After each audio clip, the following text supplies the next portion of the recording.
says there's been a 3,000% increase of officers being attacked by vehicles. You've got Democrats saying that ICE is going over the line and excessive force in the aftermath of a police-involved shooting in Minnesota. And each side of the political spectrum coming out on this. It is Illinois in Focus Daily. I'm Greg Bishop. You can wake up with us each and every weekday morning here with the Center Square and get headlines in your inbox at thecentersquare.com. All right, so several months ago when Operation Midway Blitz began in Chicago, there was a ICE-involved fatal shooting that happened. And there was even another non-fatal shooting that happened. And it involved people in vehicles getting close to ICE operations. Now, just this week, we have a fatal police-involved shooting in Minnesota that's got a lot of people's attention now. And that attention is growing on whether or not ICE is conducting themselves in a self-defense posture when this type of thing happens, or if ICE or federal law enforcement officials are just going over the line. Obviously, a very tragic situation. But we have this headline from thecentersquare.com. Foreign national charged with having gun near ICE agents in Chicago. This came out late last night from the Northern District of Illinois. Federal prosecutors. Mexican national being charged with illegally possessing and firing a loaded handgun in Chicago near immigration enforcement actions last year. Federal prosecutors allege Hector Gomez brandished a firearm at a victim November 8th. Shortly after, Chicago police officers found the gun in Gomez's lap while he was parked in the Little Village neighborhood of Chicago. 4 hours earlier, prosecutors allege that at least 2 rounds were discharged from the same gun about 2 blocks from the parking lot. The rounds were fired in the proximity of U.S. Customs and Border Patrol agents who were engaged in the performance of their official duties, the indictment said. Gomez had previously been convicted of a felony and was removed from the United States on at least 4 different occasions between 2008 and 2015, according to prosecutors. Safety of federal officials, obviously, a lot of attention's been on that. The U.S. Customs and Enforcement says that ICE officers have seen a 1,300% increase in attacks against them. And then, as we had in Minnesota this week, a female driver was shot to death by a federal officer, and video shows the driver driving into the officer. Federal immigration officials were in the area conducting operations.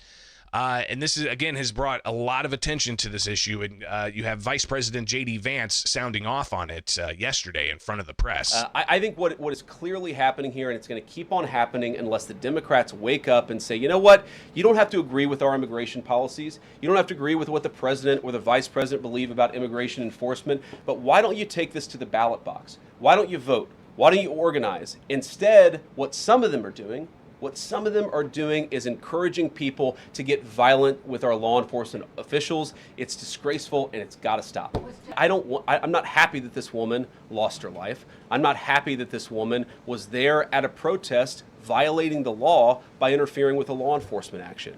I think that we can all recognize that the best way to turn down the temperature is to tell people to take their concerns about immigration policy to the ballot box. Stop assaulting and stop inciting violence against our law enforcement officers. That's the best way to take down the temperature. Again, that's the vice president yesterday in front of members of the press, and the incident in Minnesota continues to be investigated. Here he is taking a question from the Center Square's reporter.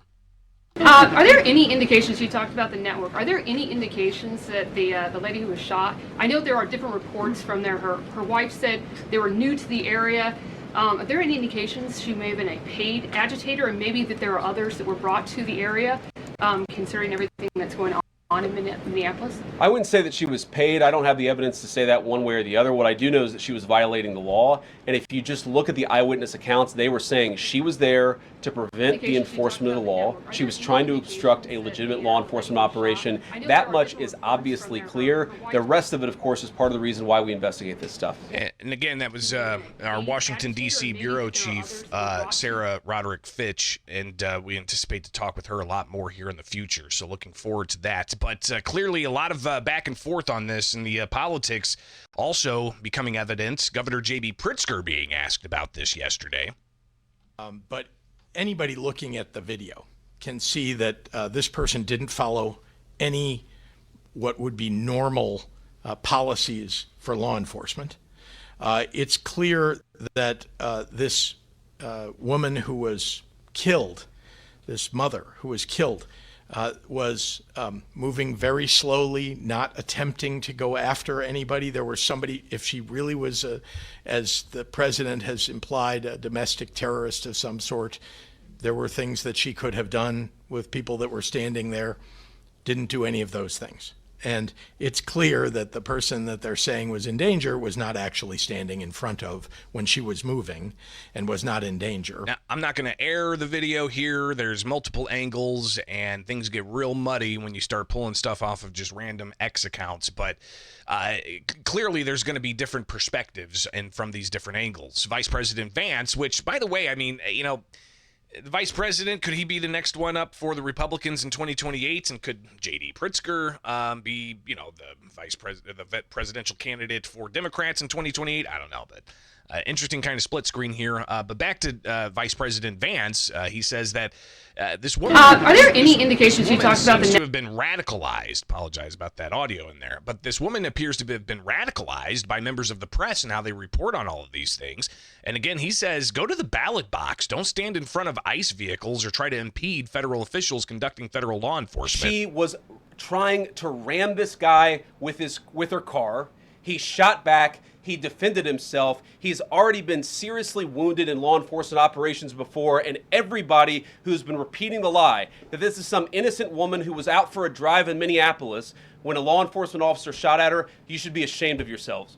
Every single one of you. Very, very intentionally, because this was an attack on federal law enforcement. This was an attack on law and order. This was an attack on the American people. The way that the media, by and large, has reported this story has been an absolute disgrace, and it puts our law enforcement officers at risk every single day. What that headline leaves out is the fact that that very ICE officer nearly had his life ended, dragged by a car 6 months ago, 33 stitches in his leg. So you think maybe he's a little bit sensitive about somebody ramming him with an automobile? What that headline leaves out is that that woman was there to interfere with a legitimate law enforcement operation in the United States of America. What that headline leaves out is that that woman is part of a broader left-wing network to attack, to dox, to assault, and to make it impossible for our ICE officers to do their job. If the media wants to tell the truth, they ought to tell the truth that a group of left-wing radicals have been working tirelessly, sometimes using domestic terror techniques